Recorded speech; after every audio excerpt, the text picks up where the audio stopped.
Hi అండి, రైతు సోదరులకి నా నమస్కారం అండి.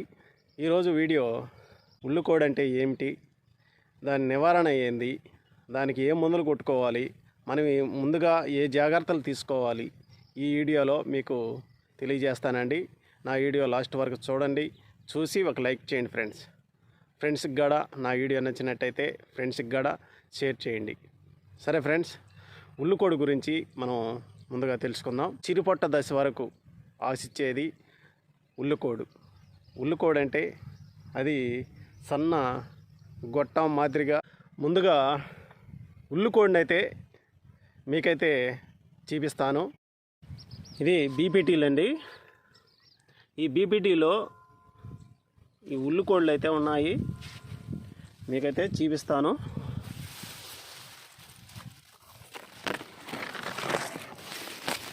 ఇదేనండి ఉల్లుకోడి అంటే, గొట్టం మాదిరిగా ఉంటుంది అన్నమాట. ప్రతి గంటకైతే ఇదైతే ఉందండి.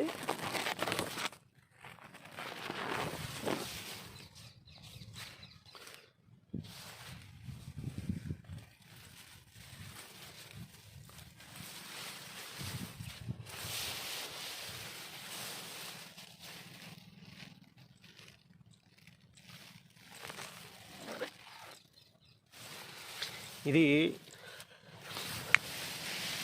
మోవులో నుంచి ఈ ఉల్లుకోడి అయితే వస్తుందండి. ఈ గొట్టం ఒకసారి పరీక్షగా చూడండి. ఇక్కడైతే పక్కన పిలక చూడండి. దీనికి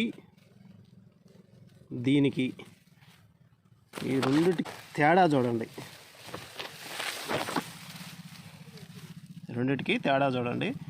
ఇది ఉల్లుకోడి వచ్చింది, ఇది మామూలు పిలక అన్నమాట. ఇది ఎలా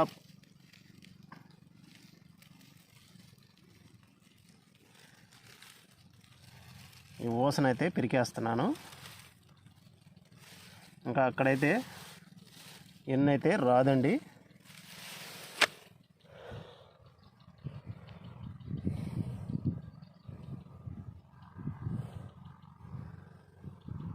చూశారు కదా.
ఇప్పుడు చూశారు కదా, దాని నివారణ మనం ముందుగా తెలుసుకుందాం.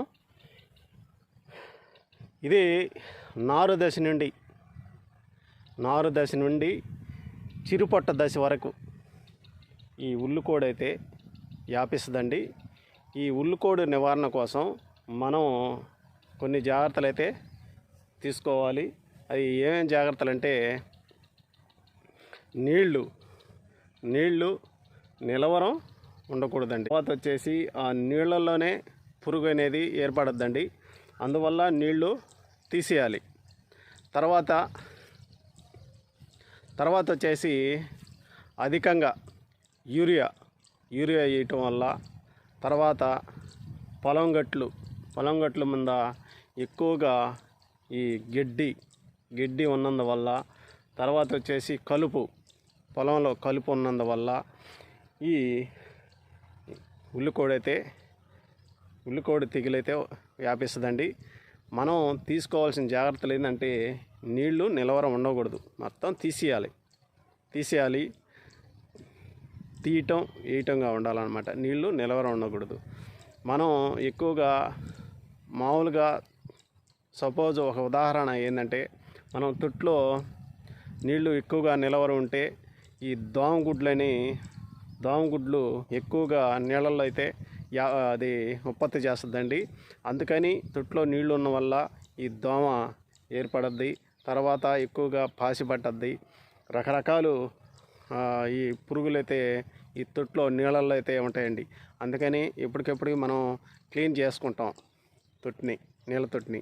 అలాగే మన పొలం కూడా ఎక్కువగా నీళ్లు స్టాక్ ఉండకుండా తీసేస్తూ మళ్ళీ వేస్తూ ఉండాలి. కొత్త నీళ్ళు వేస్తుండాలా, పాత నీళ్ళు తీసేస్తుండాలన్నమాట. అందువల్ల కూడా మన పొలంలో తెగుళ్ళు సోకకుండా ఉంటాయి. తర్వాత వచ్చేసి అధికంగా యూరియా వేయకూడదు. వేసిన వల్ల ఎక్కువ పసి వచ్చి ఈ తెగులు అయితే వ్యాపిస్తుంది. తర్వాత వచ్చేసి వేసిన పంటే పదే వేసిన ఈ ఉల్లికోడి తెగులైతే వ్యాపిస్తుందండి.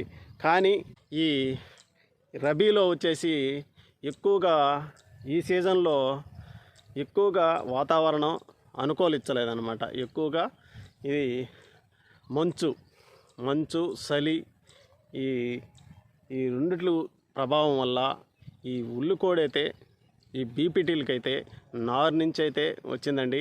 ఇప్పటికి కూడా ఈ బీపీటీలు అయితే మాదేనండి పొలం అయితే. ఈ బీపీటీలో ఉల్లికోడి అయితే వ్యాపించింది. అప్పటికి నేనైతే మందులు కొట్టాను, తర్వాత గుళికలు వేసాను. కానీ ఎన్ని చేసినా ఈ వాతావరణం కూడా అనుకూలించలేదు. ఇప్పటికి కూడా మబ్బుల మాయలుగా ఈ చలి ఎక్కువగా ఉన్నందువల్ల బీపీటీలు కూడా సరిగా పుష్కలంగా రావటం లేదండి. తర్వాత వచ్చేసి మనం ముందుగానే నార్మల్లో వచ్చేసి ఈ ముందుగానే దీన్ని నివారణ అయితే చేసుకోవాలి. ఎలాగంటే ఈ గొలుకులు వేసుకోవాలి నార్మల్లో. తర్వాత వచ్చేసి రెండో దఫాలో కూడా మనం గొలుకులు వేసుకోవాలి. మూడో దఫాలో అంటే రెండో దఫాలో గొలుకులు వేసుకోవాలి. తర్వాత పైన స్ప్రే కొట్టుకోవాలి, అంటే స్ప్రేయర్ ముందు కొట్టుకోవాలి. ఎక్కువగా ఈ గొలుకులు వేసిన వల్ల కూడా మనకి తెగులు పోయే అవకాశం ఉంటుంది అన్నమాట. మనం ఆకు మీదనే స్ప్రే చేస్తాము, కానీ మనం గొలుకులు అనేది వేస్తే తొందరగా భూమిలోకి వెళ్ళి ఆ ఏరు బాగా తీసుకొని ఏరు అంటే మొదట్లోనే ఈ పురుగు అనేది ఉండేది, ఉల్లికోడు పురుగు ఈ మొదట్లోనే ఉంటుందండి. అందువల్ల మనం గొలుకులు వేసుకుంటే చాలా వరకు ఈ తెగుళ్ళని అయితే నివారణ చేసుకోవచ్చండి. కొన్ని మందులైతే మీకైతే స్క్రీన్ మీద పెడతాను, ఈగడ కొట్టి చూడండి. మీ పొలంలో గ్యారెంటీగా తగ్గద్దండి ఈ ఉల్లికోడి అనేది. ఇది ఎక్కువగా నాటు వేసిన 15 రోజుల నుండి 45 రోజులు సిరిపట్ట దశ వరకు ఈ ఉల్లికోడి అనేది మనకి ఈ పొలంలో అయితే బాగా కనిపిస్తుంటుంది అన్నమాట. ఈ ఉల్లికోడు మాకు కూడా ఇది బీపీటీలు కాబట్టి ఇది ఇంతవరకు నారుమడి అండి. ఈ నారుమడిలో ఎక్కువగా కనిపిస్తున్నాయి, మళ్ళీ ఆ సైడ్లో అయితే కనిపించలేదు. ఈ ఉల్లికోడి అనేది రైతుకి చాలా నష్టం అయితే కలిగజేస్తుంది. దిగుబడి కూడా తక్కువ వస్తుంది, తక్కువైతే వస్తుందండి. దీనివల్ల అంటే ఒక గంటకి 3-4 ఈ ఊసలైతే వస్తే ఇలాంటి ఈ ఉల్లుకోడి అనేది వస్తే, ఇలాంటి ఉల్లుకోడి అనేది వస్తే ఇంకా దీని మీద ఎన్ని అయితే రాదండి, ఎన్ని అయితే రాదు. అందువల్ల ఇలాంటి అంటే వాతావరణం ఎక్కువగా అనుకూలించలేదండి ఈ సంవత్సరం. అందువల్ల ఈ ఎక్కువగా ఎప్పుడూ రావు, ఎప్పుడో ఒక సీజన్లో మటుకు ఈ ఉల్లుకోడి అనేది రాదండి. ఈ సీజన్లో ఈ చలి తీవ్రత అంటే చలి ఎక్కువగా ఉన్నందువల్ల ఈ ఉల్లుకోడి అయితే వ్యాపిస్తుంది. సరే ఫ్రెండ్స్, మీకైతే ఈ ఉల్లుకోడి ఎలా వ్యాపిస్తుందా, తర్వాత దీనికి ఏం నివారణ చేసుకోవాలి మీకైతే ఈ వీడియో ద్వారా తెలియజేశానండి. నా వీడియో మీకు నచ్చినట్టయితే ఒక లైక్ చేయండి. ఛానల్ కొత్తగా చూస్తున్న వారు సబ్స్క్రైబ్ చేసుకోండి ఫ్రెండ్స్. నా వీడియో నచ్చినట్టయితే ఫ్రెండ్స్కి కూడా షేర్ చేయండి. నాకు సపోర్ట్ చేస్తారని మిమ్మల్ని అందరినీ కోరుకుంటున్నాను. తర్వాత మంచి వీడియోలో కలుసుకుందాం. బాయ్.